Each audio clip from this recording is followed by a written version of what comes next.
మరి ఇంతటి మన తెలుగు భాషపై ఎవరికైనా ఎందుకు మమకారం ఉండదు?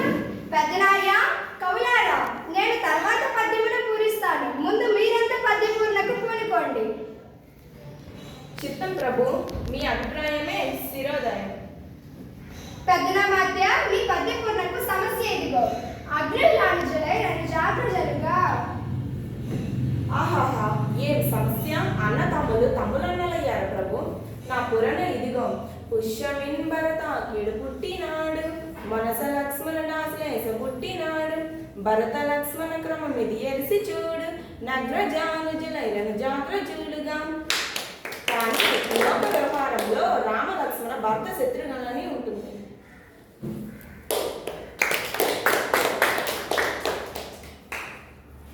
కరునెత్తుకుపోయి ఎలుక కలుగున దినియన్. దీన్ని అర్థవంతంగా పూరించండి భట్టుమూర్తి గారు. పల్లె జీవనులకు సుపరిచితమైన చక్కని సమస్య ఇచ్చారు మహారాజా. ఇదిగోండి నా పూరణ. కరులు చిలుకలెద్దులు సత్కరతో నలనాచి ఆచ, కడబెట్టడు చోగరి మార్చే వర్తకుండ, కరినెత్తుకుపోయి ఎలుక కలుగును దినియన్. ఆహా, ఎంత అద్భుత పూరణ!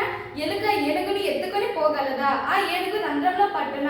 హాహాహా! ఏనుగులు, చిలుకలు, ఎద్దులు మొదలైనవి చక్కెరతో చేసిన బొమ్మలు. వీటిని వ్యాపారి పగలంతా కష్టపడి అమ్మాడు.